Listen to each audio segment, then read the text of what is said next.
Alright, hello and welcome to round number 4. Round 1 was not videotaped. We have footage from 2, 3, 4, and 5, and the finals.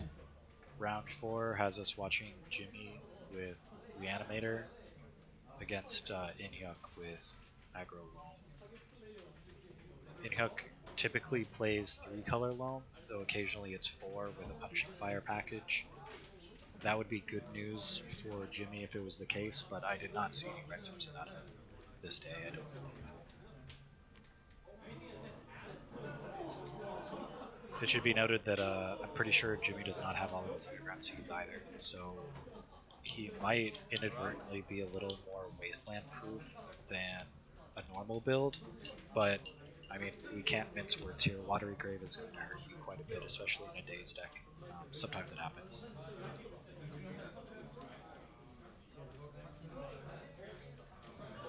Actually, he might be playing that fetchable land that you can get, provided you have 2 basics in play or something. We'll see if he goes for an end of turn fetch black source. So for Inhyeok's first turn, just see if he leads on Diamond into Chalice, which is quite strong, or maybe some form of hand disruption. Turn 1 Deathrite is also kind of what he's looking for.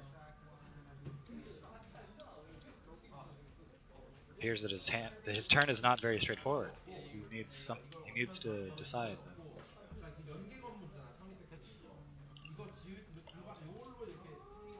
Maybe it was fetch sequencing. I don't think he mulliganed, so a scry isn't in order here. He wasn't trying to keep his top card. He brings a Bayou to the front and then double checks everything, thinks about it, and instead grabs Savannah. Don't let this land fool you. Inhyeok plays main deck Chalice and really doesn't appreciate the value of Source Depositors.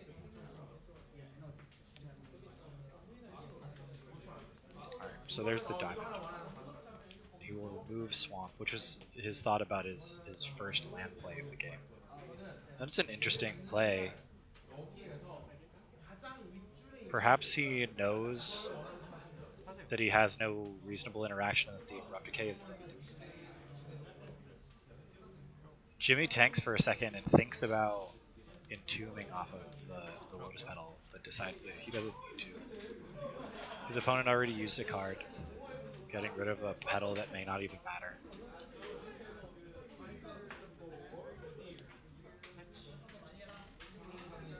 I think in Jimmy's position, I would probably make the same call. Like, I'm not really concerned with my opponent Abrupt Decaying a Lotus Petal.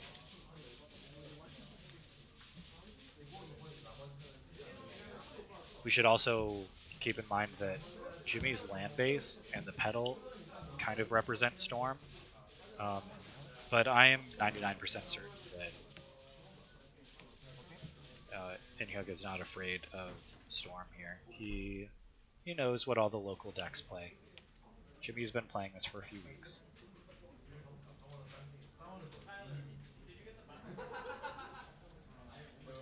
So he's walking this Liliana straight into a Daze. And that can't be good news.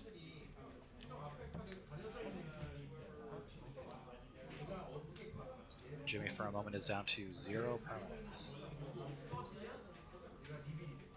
At this point, I think he's actually clear to go get a black source and a 2, which he will do.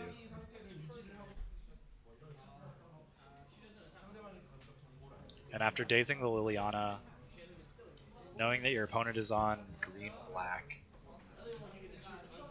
I would not hesitate at all to fire off the Reanimate on this next turn, provided he has it. And looking at your opponent's graveyard for no reason represents the Exhume that is in hand. So he will fire it on. Inhyeok will also check. Was there anything? No, there's nothing.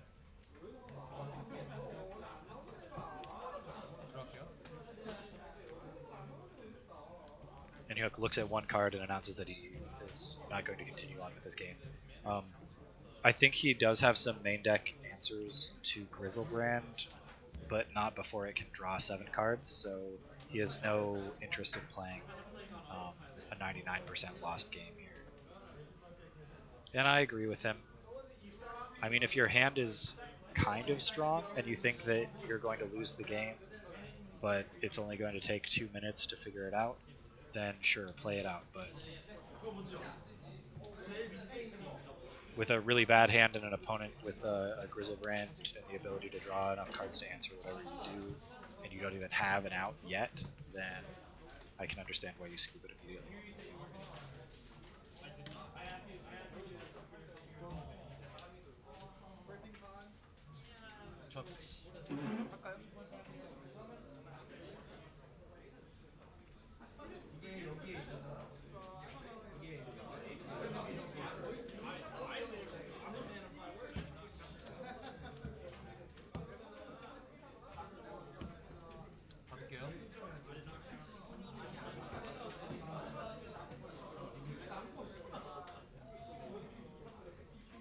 I think Inhyeok is going to attempt to fire off a Green Suns for 1 here.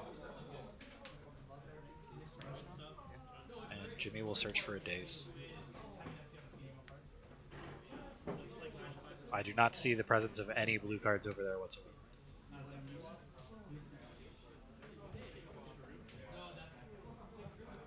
I think he missed badly. Sorry. Contact? No.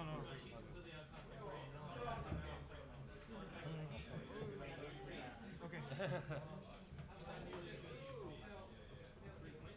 So his hand does have the elements of everything that he needs, but he's going to be facing down a death right here, and I don't think that he has an answer to it. Go.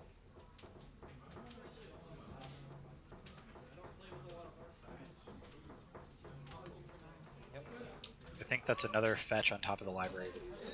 Oh, it was a swamp. Okay, so he's going to clear the top of his deck, and I don't think he can go for anything here, except maybe the Careful Study and bin some bad cards. You're not going to put a fatty in the graveyard right here unless you get a perfect 2 cards off of Careful Study. Wow, Reanimator fat. Wow, was that it?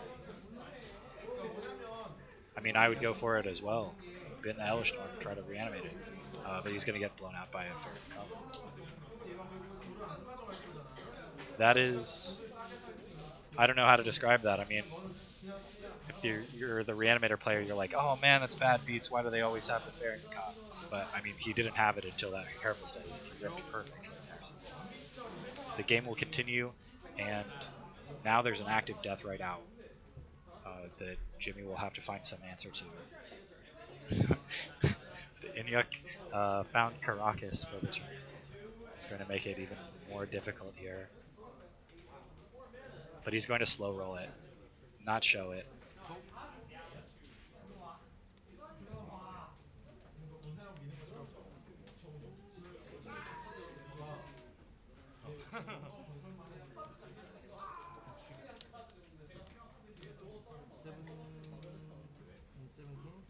What is that? Is that an abrupt decay? I don't like that. Okay, so Chalice for 1 here is pretty backbreaking. If he doesn't care too much about it, he can also throw it out for 0. He already has a Caracas.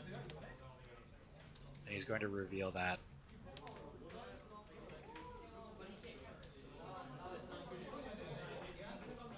So now that's a pretty hateful collection of cards that you would have to fight through here. He's definitely looking at an uphill battle. With a Chalice on 1 on the stack, he would sort of want to cast some of his 1-cost spells, namely Entomb, but he can't walk the stuff directly into a Deathray Shaman, and he's just not interested in playing anymore.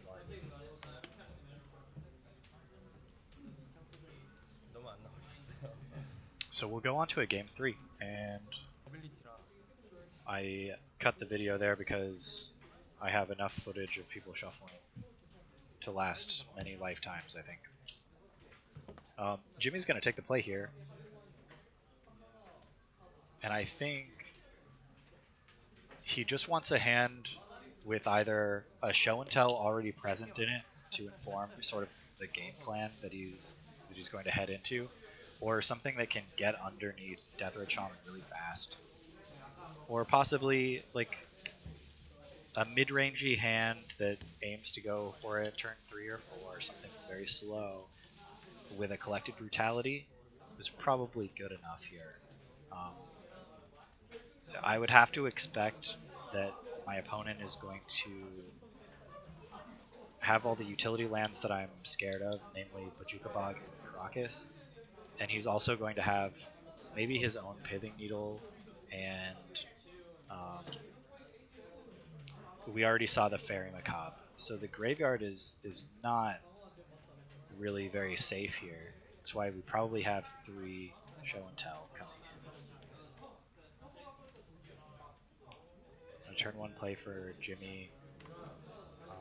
Knowing the deck, I'd say that it's 90% a ponder. But in some situations, it could be a careful step. Oh my god. Was that a first turn main phase Entomb for Grizzlebrand? I mean, if this is Lotus Petal Reanimate, I would probably go for it. I mean, he can't always have the Fairy Macabre, but it's pretty sketch.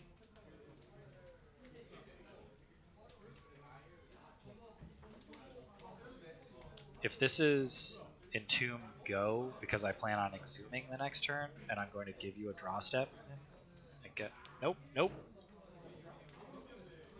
Oh, he has it.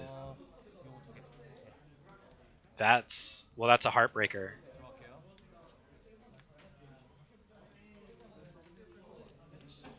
Oh, that's a heartbreaker, man. From somebody who is a big fan of reanimating Elish Norns and Grizzlebrands, I feel for Jimmy here. With a hand like that, I mean, draw 7 off the top. It's a turn 1 Grizzlebrand. I would go for it there too. If I walked into the Fairy Macabre and my opponent had like 6 cards and I had 2, I might actually scoop there too.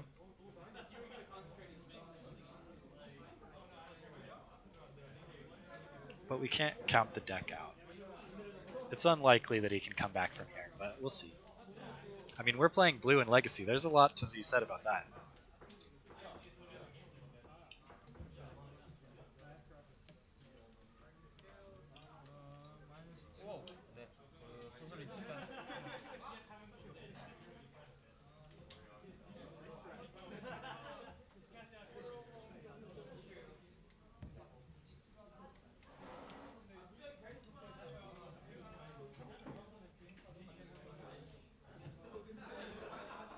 So pretty menacing hand here. With a setup like that, I believe Inhyeok could kill you with a 20/20 within 3 turns.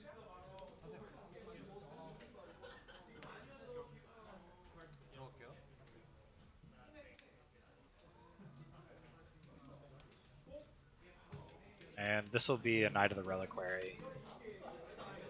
Hardcast Days here would be good.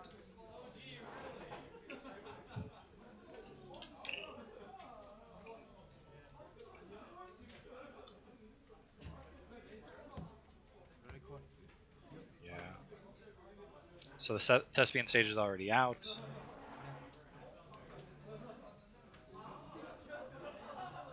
The hand is mostly air here.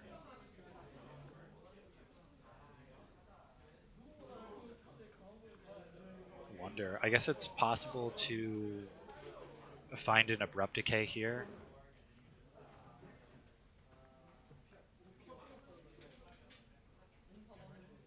Maybe, well, for a typical old school style blue black list, like when we were playing against Miracles all the time and we had a Tropical Island, that would make a lot of sense.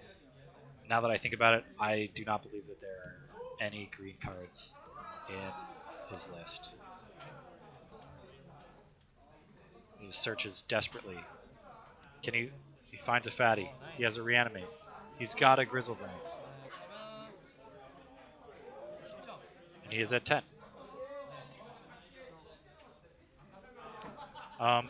But I mean, I don't see a universe where the I was about to say I don't see a universe where the knight doesn't just rotate into a Caracas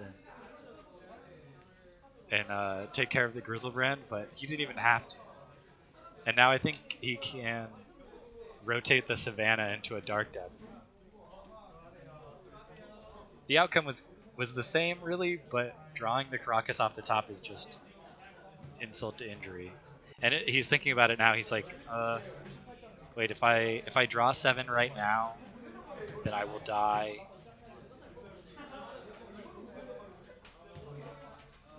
And he'll just pass here, right?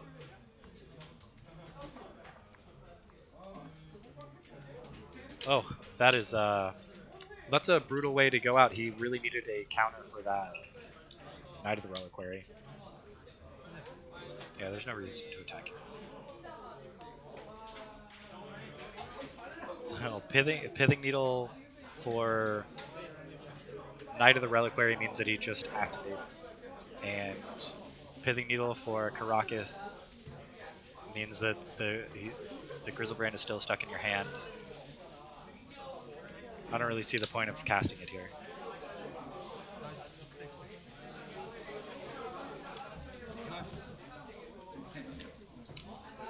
That's it. So he's gonna float a mana, rotate a Savannah.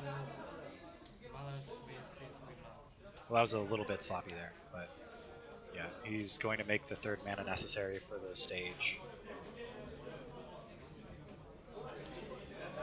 Activate it all with the Needle on the stack and take the game. That is Inhyeok again with the win on camera.